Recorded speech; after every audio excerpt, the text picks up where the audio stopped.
Cénica TV.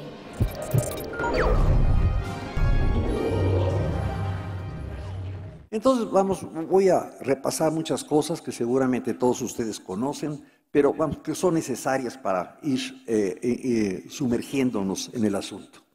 Bueno, desde luego la inmunidad es un aspecto muy complejo que no solamente involucra agentes infecciosos, sino involucra prácticamente cualquier material anómalo en el individuo, tanto exógeno como endógeno. ¿Y qué tenemos nosotros para que nuestra homeostasis se mantenga normal? Pues varias cosas. En primer lugar, algo que llamamos inmunidad constitutiva, que es permanente, que son las barreras anatomofisiológicas que no tengo que insistir con ellas. Piel, mucosas, lágrimas, pHs, etc. Pero lo importante realmente es la respuesta inmunológica. La respuesta inmunológica tiene como característica así indispensable que es inducida. Hay que echarla a andar. Todos tenemos potencialmente los elementos necesarios, pero sí se necesitan estímulos para poder empezar a ver que se exprese. Esta respuesta tiene dos brazos muy importantes. Una le conocemos como respuesta innata y la otra como respuesta adaptativa. Equivalentes, no es una más importante que la otra, son complementarias, como voy a ver después. La respuesta adaptativa fue la primera que se conoció, la clásica, que diríamos. Tiene dos características que la hacen única, que es una elevadísima especificidad. El término que acostumbran los inmunólogos decir es que es una especificidad exquisita, ¿sí? Distingue cosas muy, muy sutiles y tiene memoria. Y esa memoria sabemos que en algunos casos nos puede acompañar hasta 100 años después de haberse iniciado. En contraste, la respuesta innata, que pensábamos que no era específica y que no tenía memoria, pues ahora se sabe que tiene cierta especificidad, cierta direccionalidad y sobre todo tiene algo que no es la memoria clásica de la adaptativa, es simplemente algo que se le ha llamado entrenamiento. Por decir algo, los fagocitos son de las células más conocidas de la respuesta innata. Una vez que un fagocito ha comido, la siguiente vez que lo hace mejor. Es decir, como que la primera vez le sirvió un entrenamiento, por eso se llama así, para que la segunda ocasión lo haga con mayor eficiencia que la primera. Las dos, como les decía yo hace rato, son interactivas. Una depende de la otra y es más, de hecho, no podemos haber respuesta adaptativa si previamente no hay una innata. Ahora, si ambas respuestas son inducidas, ¿quién las induce? Bueno, todos conocemos el término antígeno, lo inventó Ehrlich allá a fines del siglo XIX y lo seguimos usando porque es muy útil, muy importante. Cualquier sustancia que induzca respuesta adaptativa es un antígeno. Ahora que se revaluó y se conoció bien la respuesta innata, también había que darle nombres y son PAMPs y DAMPs, términos que más adelante definiré con mayor claridad. Bueno, esta respuesta obviamente es fundamentalmente protectora. La ventaja selectiva que tenemos por tener respuesta inmunológica es la protección, estar exento de agentes infecciosos y de células neoplásicas. Son los dos puntos centrales de la protección. Claro, tiene dos extremos. Cuando esta falla, pues estamos ante una inmunodeficiencia, y cuando esta exagera, se desvía, hablamos de una inmunopatología. Autoinflamación, hipersensibilidad, autoinmunidad, alergia, etcétera, son distintas formas en las cuales se denota este fenómeno de inmunopatológico. Ahora, el control de la respuesta es importante. Tenemos nosotros de que el eje central de lo que tenemos que enfocarnos para entender a la respuesta inmunológica en salud y enfermedad es los mecanismos de control. Nosotros estamos sujetos constantemente a la llegada de moléculas, de cosas, etcétera, del exterior o del propio interior, como voy a ver más rato, que echan a andar la respuesta inmunológica. Sin embargo, nunca la respuesta innata ni la respuesta adaptativa nos convierte en condiciones normales en una bolsa de células, de moléculas o de lo que sea. Hay mecanismos de control. ¿Qué regulan esos mecanismos de control? En primer lugar, desde luego, la genética y a su vez modificada por la epigenética. La microbiota, importantísima, que por cierto que vamos a hablar, a escuchar muchas cosas interesantes a lo largo de este congreso. Bueno, perdón, eso se salió de fuera del lugar. Factores ambientales como la dieta, obesidad naturalmente, infecciones, parasitosis, polutantes, clima, todos los factores exógenos que se puedan ustedes, que nos pueden modificar la calidad o la intensidad de estos mecanismos de control. Y naturalmente factores endógenos, hormonas, citocinas, etc. Todo eso está sujeto, influyendo en estos mecanismos de control que cuando se descontrolan nos pueden dar obviamente alguna forma de lesión tisular. La respuesta innata, un poco más de respuesta innata. Es la primera que se expresa. Es a muy corto plazo, está todo listo, nada más está estimularse y se expresa casi de inmediato. Es fundamentalmente proinflamatoria, es protectora, pero realmente el papel de la respuesta innata es reparar tejidos. Una vez que ha habido una lesión tisular, como dice allí, puede haber entonces una reparación tisular. La respuesta innata también es muy importante porque participa prácticamente toda la economía. Entonces, muchas células, prácticamente todas, inclusive unas que pensaríamos que no o no mucho, como las neuronas, son importantes células que participan en esta respuesta innata. Los agentes exógenos la inducen. Y ahí es donde participan las moléculas conocidas como PAMP. ¿Qué es la molécula PAMP? No es más que un nombre que se le dio a estos patrones moleculares asociados a patógenos.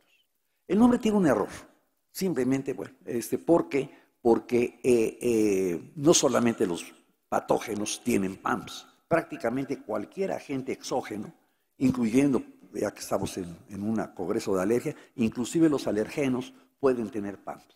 Entonces, pero ya se le quedó el nombre y nos aguantamos y ya habrá algún momento dado, podrá haber forma de que se corrija, lo cual dudo ya mucho. Lo importante es de que todos los PAMPs tienen unas características estructurales radicalmente diferentes. Y creo que el mejor ejemplo, el PAMP más conocido es de luego los lipopolisacáridos. Si ustedes recuerdan la estructura de un lipopolisacárido, no es más que un lípido diferente a los que tenemos nosotros, acompañado de azúcares que no existen normalmente como parte de nuestra estructura. Entonces, pero hay también otros elementos que inducen respuesta innata y son los DAMPs. Es exactamente equivalente a la palabra, solamente que sustituimos patógeno por daño. ¿Y cómo sucede esto? Que son moléculas que normalmente no están expuestas, están dentro de nuestras células o están formando parte del cemento intercelular. Y cuando este se altera, se liberan y entonces sucede esto. Realmente, estos, tanto los PAMPs y los DAMPs, tienen naturalmente calidad de ligandos de receptores. Y los receptores en general, para no entrar en detalles, se conocen con el nombre que está aquí indicado. Receptores que reconocen a patrones. ¿Qué patrones? Ya sea de patógenos, o sea, de agentes exógenos o de moléculas producidas durante el daño. Aquí tenemos un ejemplo, son algunas de las células más importantes que participan en la inmunidad innata. Y estas células, una de ellas, cualquiera de ellas, vamos a ver que tiene receptores a varios niveles. Los tiene en la superficie celular, los tiene en vesículas intracelulares, los tiene en el citoplasma. Realmente estamos saturados de receptores en todas nuestras células, en todas las subestructuras celulares, de tal manera que cuando aparece un PAMP, obviamente inmediatamente hay donde ser reconocidas. Se reconocen, la célula se activa y produce condiciones que son de activación celular, producción de citocinas, se expresan nuevas moléculas o más moléculas de las que ya estaban expresadas. Si la célula sabe caminar, se empieza a caminar. Si la célula sabe comer, come. Y si la célula sabe matar, mata. Realmente la función depende ya de la célula en sí que ha recibido estos estímulos. Por otra parte, tenemos que, bueno, la respuesta innata es inflamación, claro. Pero tenemos otro, lo que les decía, tenemos ahí células, tejidos que han sido alterados por infección, isquemia, trauma, quemaduras, estrés oxidativo, etcétera. Y todos ellos son los que producen DAMPs. De ahí surgen los DAMPs, salen los DAMPs, y los DAMPs son reconocidos por los mismos receptores que estaban reconociendo a los PAMP. De tal manera que el fenómeno final es equivalente. Esto tiene efectos locales. Desde luego, localmente es inflamación. Inflamación como la conocemos, como la que nos describieron desde nuestro primer curso de patología. Sistémicamente tiene efectos muy importantes. Cuando llegan los PAMPs o llegan los DAMPs a activar a estas células, se liberan citocinas. ¿Qué citocinas se liberan? Son varias. Pero las más importantes están indicadas: la interleucina 1 beta, la interleucina 6, el factor de necrosis tumoral alfa y los interferones llamados de tipo 1. ¿Qué hacen todos ellos? Bueno, ya dije, inflamación local, pero activan sistema nervioso central. Ese sistema nervioso central inmediatamente responde con fiebre, somnolencia, anorexia. En pocas palabras, los clásicos pródromos. Además, en el músculo, produce proteólisis. Proteólisis fundamentalmente para compensar la anorexia, y que si continuamos, si el efecto se mantiene, podemos caer en caquexia. A nivel de médula ósea produce leucocitosis, y a nivel de hígado produce proteínas de fase aguda, cada día más importantes, más críticas. Desde la tradicional proteína C reactiva que todos conocemos y que sabemos que se utiliza como índice de la inflamación, hasta ya moléculas que ahora estamos reconociendo como capaces de protegernos del cáncer o protegernos de infecciones crónicas. Los interferones naturalmente son antivirales, y ahora estamos reconociendo que es el mecanismo innato por excelencia para eliminar infecciones bacterianas, así como los fagocitos son el mecanismo fundamental de la respuesta innata para eliminar bacterias, hongos o aún protozoarios. Perdón, aquí se... Ya, ahora sí. Tenemos otra situación que es muy importante, que la respuesta innata no solamente son las células que yo había mencionado. Hay unas células de reciente, bueno, relativamente reciente, no muchos años, no más de 10 años, de haber sido descubiertas, las células linfoides innatas. Estas células linfoides innatas tienen como características, son linfocitos, pero no son T ni son B. No reconocen antígeno. Son linfocitos, vamos a llamarle primitivos.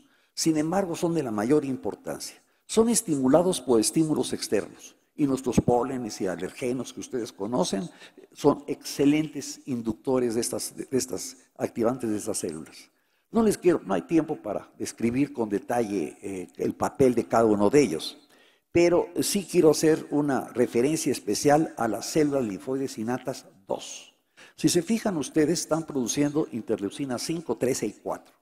Las mismas que producen las células TH2, que todos ustedes saben bien, que son las células centrales y adaptativas en la alergia. De tal manera que estas células ILC2 están participando en el fenómeno alérgico, pero desde el punto de partida de respuesta innata, no desde el punto de respuesta adquirida. Bueno, si hay tiempo les platico un poco más de esto. Perdón, se repitió la... Ahora, ¿cómo es para atrás? Ahora sí. Respuesta adaptativa. Tengo 23 minutos con 40 segundos porque no me repusieron los minutos que tardaron en ponerme la presentación. Así es que si me paso 2 horas, nada. Está bien. Respuesta adaptativa. Bueno, perdón. No, eso me pusieron muy para atrás. Perdón. Ahora sí, ahora sí. La respuesta adaptativa, su fundamento son los linfocitos. Hay que aclarar que los otros linfocitos son innatos. Estos van a ser linfocitos adaptativos. Ahorita les explico la diferencia fundamental. La respuesta adaptativa, todos lo sabemos, que es un antígeno que llega a un sujeto inmunocompetente y ese sujeto inmunocompetente da dos tipos de respuesta. La celular, dependiente de linfocitos T, educados en el timo, y la respuesta humoral mediada por linfocitos B, cuyo origen es la médula ósea. La respuesta celular clásicamente son los linfocitos citotóxicos, CD8 positivos, y los linfocitos cooperadores, CD4 positivos. Hay nuevos, que si hay tiempo se los comento un poco, porque están cambiando muchas cosas también de nuestra conceptualización inmunológica. Y la respuesta humoral, que da por consecuencia la presencia, la producción de anticuerpos. En un primer encuentro, ¿qué está pasando entonces? En un primer encuentro, en que están llegando agentes, todo lo que ustedes quieran. Esos agentes van a tener en el tiempo una expresión rápida a través de PAMPs. Los PAMPs, todos tienen PAMPs, todos esos agentes que ahí estoy colocando los tienen, van a activar inmediatamente a los PRRs. Los PRRs están listos. ¿Y qué va a suceder entonces? De que estas células van a expresar, como les decía, según sus propias características y en conjunto dan una respuesta innata rápida. Y desde el punto de vista general es inespecífica. Esta es exactamente igual que tengamos una salmonela o que tengamos un virus del catarro o el virus de la influenza o tengamos una quemadura o tengamos un golpe serio. Cualquier elemento que genere PAMPs o DAMPs nos va a dar una respuesta innata muy, muy similar. En cambio, los antígenos que coexisten junto con los PAMPs van a activar ¿a quién? A linfocitos T y B, pero no cualquiera. Recuerden que cada linfocito está ya comprometido para responder a un antígeno en particular. De hecho, más que a un antígeno, a la porción del antígeno que conocemos con el nombre de epítopo. Entonces, este reconocimiento es específico, están identificando uno con respecto a los otros y cuando eso sucede, bajo condiciones particulares, aquí no las describo, vamos a ver que la célula T específica prolifera, forma una clona celular. Y en esa clona celular, siendo T, va a ser células cooperadoras, células citotóxicas, pero especialmente van a quedar una población de células T de memoria, similar a la originalmente estimulada. Pero ahora ya no es una, sino van a ser varios cientos, miles de células que se están formando. Esto da la respuesta celular.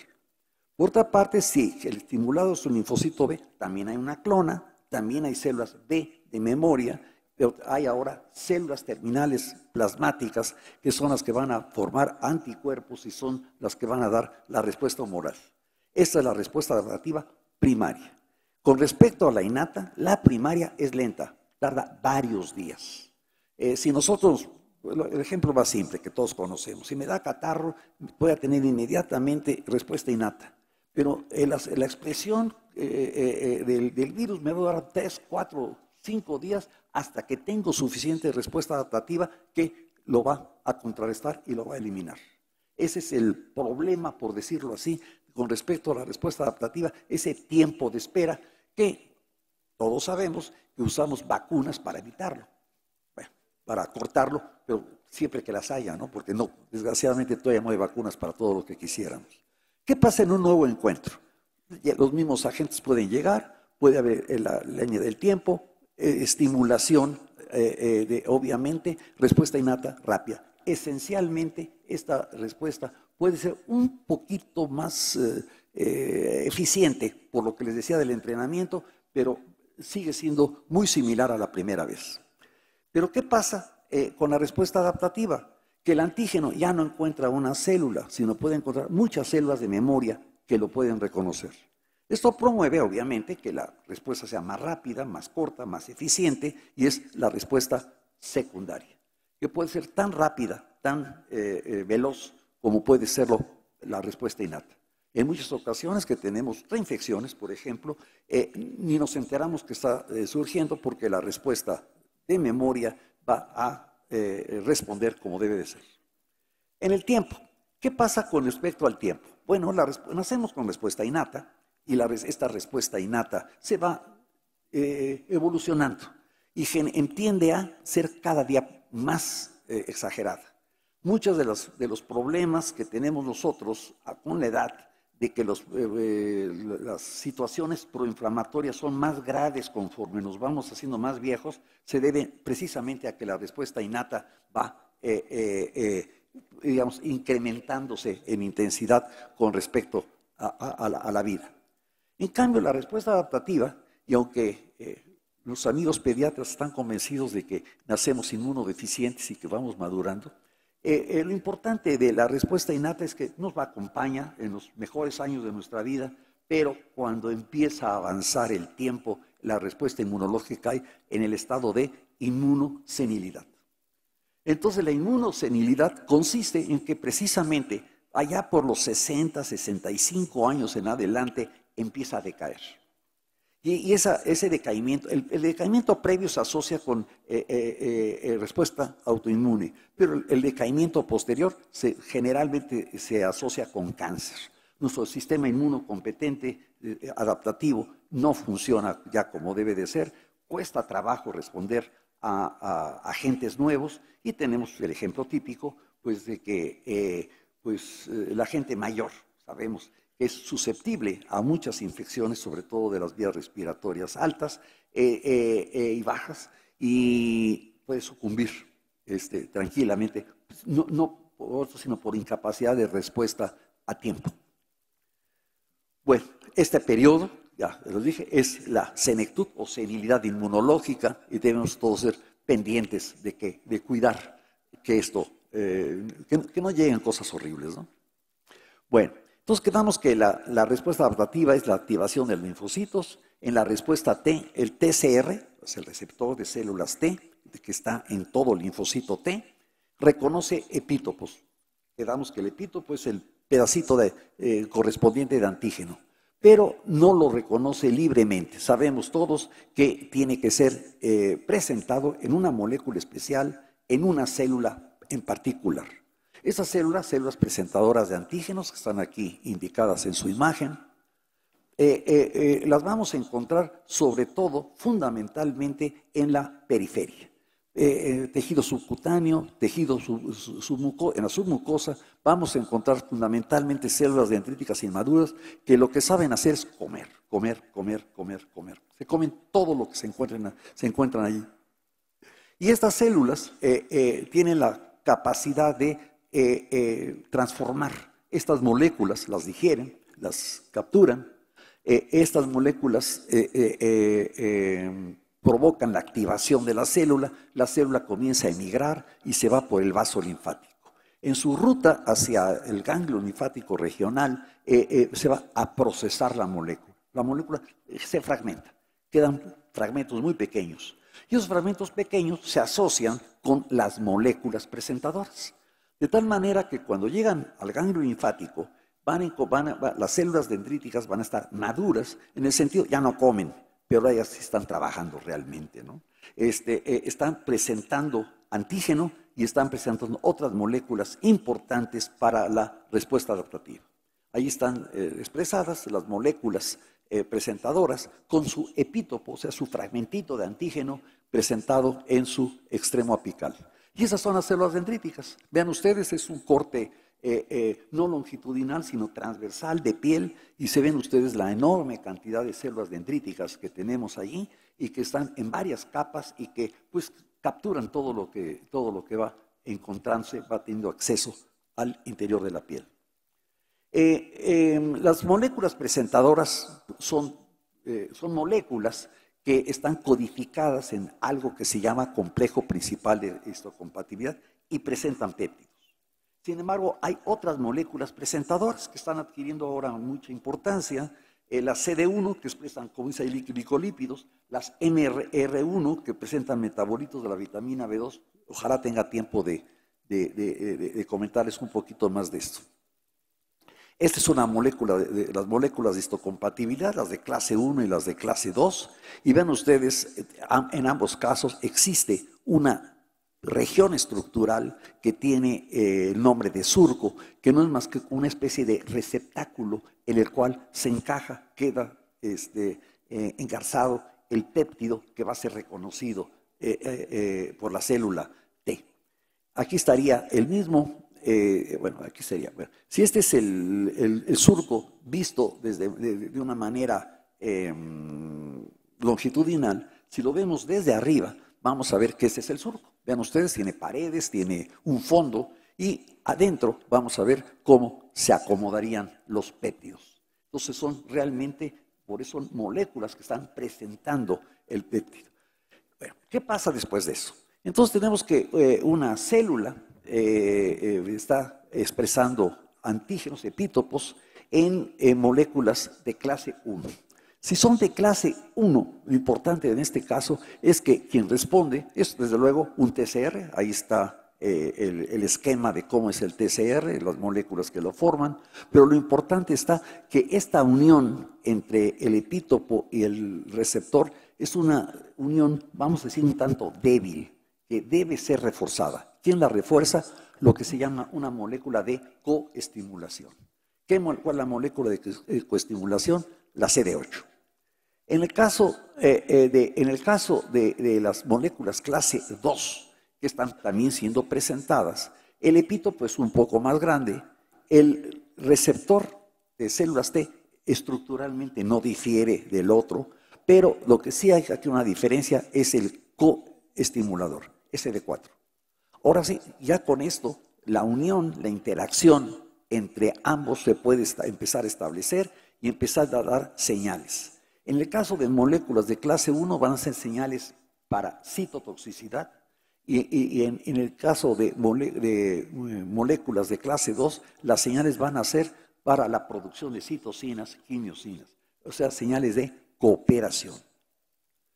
Aquí estaría un esquema, no es mío, desde luego, me lo fusilé de algún lado, donde se ve cómo está la interacción.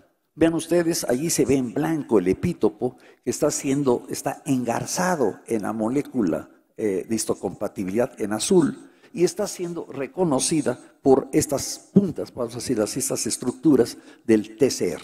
Y ahí está entonces la interacción que inicia la respuesta inmunológica. La respuesta adaptativa, entonces, necesita de respuesta innata. La respuesta innata va a proporcionar ambientes, va a dar condiciones para que se establezca adecuadamente que una de las células innata, la dendrítica es una célula innata, haga lo que les dijo. Entonces esta estimula, como les acabo de comentar, a una célula T, que se llama H de cooperadora, y 0 porque es virgen, porque está inocente, porque todavía no había reconocido previamente esto, CD4 positiva, y tiene una primera señal. La primera señal es lo que ya les dije, es el antígeno presentado en la molécula del MHC. Pero no es suficiente la señal, se necesitan más señales. La señal siguiente es lo que está ahí indicado, son moléculas de coestimulación. Se necesita que haya interacción entre otras moléculas de la célula presentadora y de la célula T. Y hay una tercera señal necesaria, que es, bueno, esto inicia obviamente la proliferación, y hay una tercera señal que son citocinas. Ya con las tres señales no hay problema para que se forme la clona celular que les mencioné hace rato, con células T de memoria. Pero las células terminales pueden ser varias, hay varias opciones, dependiendo del ambiente de citocinas que existan aquí. Si en el medio interno, fundamentalmente, si hay interleucina 12, se va a ir a TH1. Si hay interleucina 4, se va a ir a TH2. La TH1 va a producir citocinas, la interleucina 2, el TNF-beta, el interferón gamma, y la 2, como ya les mencioné, la 4, la 5 y la 13. Igualitas que el ILS1, ¿no? Bueno. En la periferia hay además otras células. Tenemos las TH9 que producen interleucina 9. Aquí está, ahí está. Sí, de una vez todas. La TH17 que produce interleucina 17. Las TH22 que producen interleucina 22. No sé, seguramente va a haber más. Espero que no, porque no van a caber en el dibujo. pero acá ahí se hayan ya quedado. Pero aquí hay unas células que son muy importantes, las T reguladoras periféricas. Estas T reguladoras periféricas, productoras de TGF-beta, factor de crecimiento transformante beta, son, e interleucina 10, son críticas para la regulación. Estas células cuando aparecen, su papel es así como entre los adolescentes de fiesta en casa, que aparece el papá o la mamá y dice, la fiesta se acabó. Estas células cuando aparecen dicen, la fiesta se acabó, se detiene la respuesta. Y nosotros, eso es muy importante, muy crítico, ustedes lo saben, seguramente lo van a comentar más adelante. La inmunoterapia que ustedes practican realmente lo que está haciendo es inducir la producción de estas células T reguladoras periféricas que les ayudan a controlar el cuadro alérgico. Hay además, desde luego, en centros germinales una subpoblación, las células foliculares cooperadoras T, que son las que cooperan con los linfocitos B en la producción de anticuerpos. Bueno, las células CD8 positivas, no voy a mencionar mucho más, es prácticamente una respuesta en espejo. También hay T de memoria, hay TC1, hay TC2, hay TC17 y ahora ya aparecieron las TC reguladoras. De tal manera que es realmente otra forma de generar células que tienen, además de las mismas capacidades de formación de citocinas, tienen una capacidad adicional, ser citotóxicas, matar. Son las que terminan eliminando células infectadas con virus, células neoplásicas y cualquier problema que esté relacionado con células intactas. Bueno, la regulación. Aquí menciono en este esquema los principales células que están participando en la regulación. Tenemos las células B reguladoras, CD8 positivas reguladoras, T reguladores dobles negativas, raras, pero no son ni CD4 ni CD8. Las T gamma delta, que ya no tuve tiempo de platicarles de ellas, espero que el año que entra me vuelvan a invitar y les hablo de esas. Las NKT, quedamos que hay dos tipos de T reguladoras, las T reguladoras periféricas, que son muy importantes, como les acabo de decir, pero hay otras que vienen del timo. Y esas T reguladoras que vienen del timo tienen un control general muy importante. Son las que básicamente nos protegen en contra de la autoinmunidad, nos protegen en contra de la alergia y nos protegen en contra de cáncer. Son muy importantes. Bueno, espero que haya tiempo mis colegas que platiquen de ella. Y desde luego una población de macrófagos ya maduros que se llaman los B2. Fundamentalmente todas ellas producen lo mismo, interleucina 10 y TGF-beta.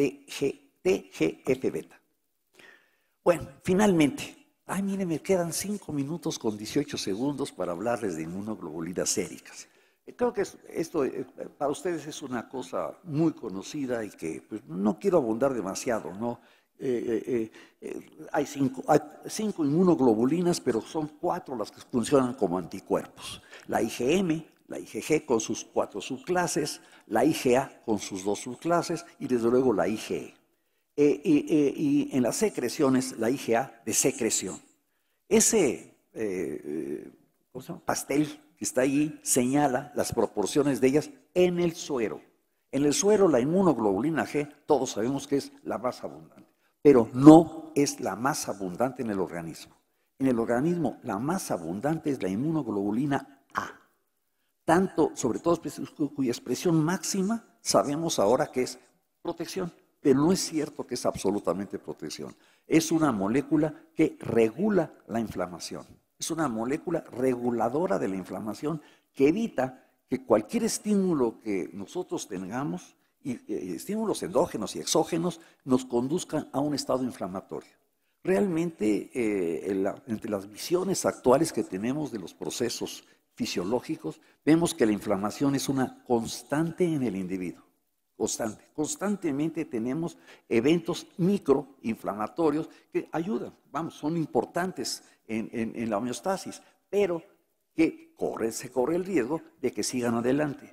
Afortunadamente hay varios mecanismos, tanto inmunológicos, innatos y adaptativos, que están regulando y controlando esa inflamación. Entonces, realmente nuestra homeostasis es un equilibrio entre inflamación contra inflamación, inflamación contra inflamación. Y uno de los elementos que ahora sabemos que son más importantes es la inmunoglobulina A. La inmunoglobulina A evita, al igual que la microbiota, igual que muchas otras cosas, que nos convirtamos en un individuo inflamado permanentemente. Entonces, bueno, ya dije todo esto. Ahora, obviamente, la disfunción de la respuesta inmunológica lleva a la inmunodeficiencia. Eso es un hecho que será discutido. Y por el otro lado, las alteraciones en el control nos llevan fundamentalmente a daño tisular. En el momento en que se acaba el control de la respuesta inmunológica, se acaba el control, entre otras cosas, de la inflamación, de la magnitud de la propia respuesta, y todo a qué nos lleva a un estado patológico que puede ser muy, muy, muy serio.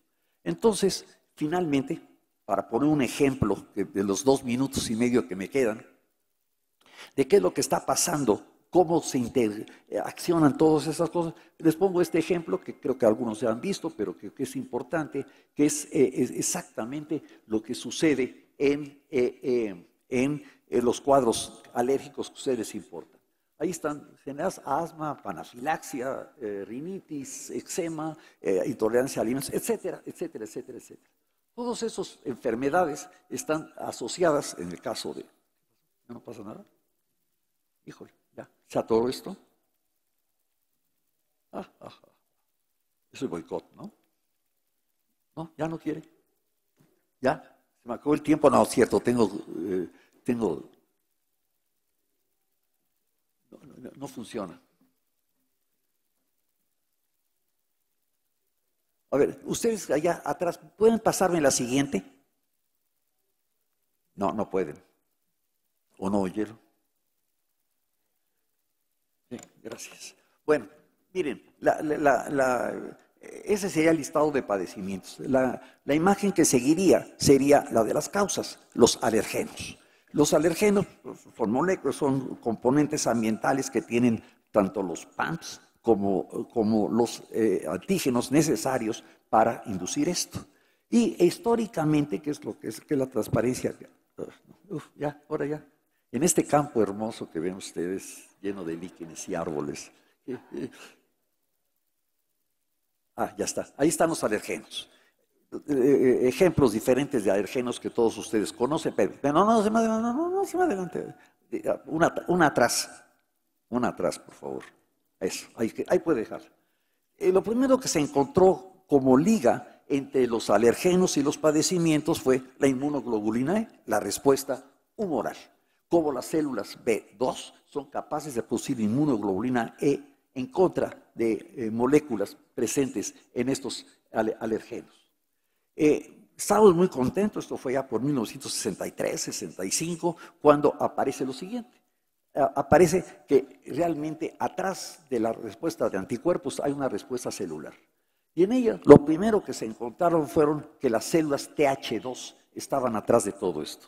Esas células TH2 ahora sabemos que no son cualquiera TH2, sino una subpoblación particular de TH2 que se conocen como THA, que producen interleucina 4, 5 y 13, que son capaces de activar a las células que están intermedias, que son las responsables de la producción de mediadores que a su vez llevan a estos estados patológicos. Esta respuesta celular también es activada obviamente por los alergenos, pero han aparecido nuevas células que también se suman allí. Tenemos las TH9 que producen interleucina 9, la TH22 que produce interleucina 22 y la TH17 que produce interleucina 17, todas ellas con funciones muy específicas sobre esas células y que por lo tanto van a dar lugar a manifestaciones de estos padecimientos. Pero ya quedamos, pues está muy bien, está bien, respuesta adaptativa igual alergia. Pues no es cierto. Ya les había yo dicho que la respuesta innata también participa. ¿A través de quién? De las células linfoides innatas 2. Como pueden darse cuenta, también producen las citocinas equivalentes a las TH2. Y estas células son producidas son activadas por citocinas. Ahí están la interleucina 25 y la interleucina 33, que son a su vez generadas por el epitelio. Estas moléculas, estas citocinas, se les ha dado el nombre particular de alarminas, porque dan la alarma, y son también estimuladas por cosas que inciden sobre el epitelio. Entonces ven ustedes, el panorama que tenemos actualmente en general, así sin entrar, desgraciadamente no hay tiempo para más detalles, es de que los padecimientos alérgicos son complejos, en que están participando toda la respuesta inmunológica. Están participando anticuerpos, están participando células T, están participando células innatas. Y en conjunto, en un momento o en otro, se suman, interactúan y funcionan. Bueno, les iba a hablar finalmente, perdón, hijos, tengo 32 segundos para decirles que, bueno, aquí está, que actualmente se está reevaluando la presencia de helmintos. Helmintos como protectores. Es decir, si los helmintos producen una serie de antígenos, de moléculas que están secretando, están allí, que van a promover un estado de protección.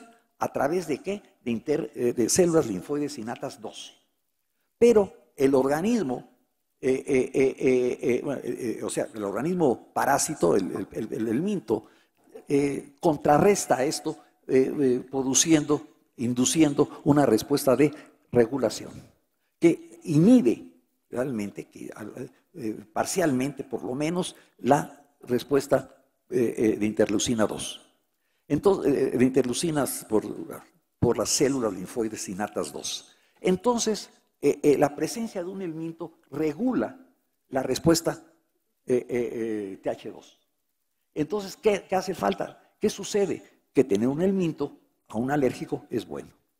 Entonces, podemos ahondar mucho en esto. Es muy importante, muy interesante y está revaluando nuestro concepto de protección y de lo que debemos de eliminar y que no. A lo mejor en unos pocos años, así junto con su inmunoterapia, pues ahí va el gusanito, ¿no? A ver para que el paciente se sienta mejor. ¿Se acabó? Debe ser la última. Muchas gracias. Cénica TV.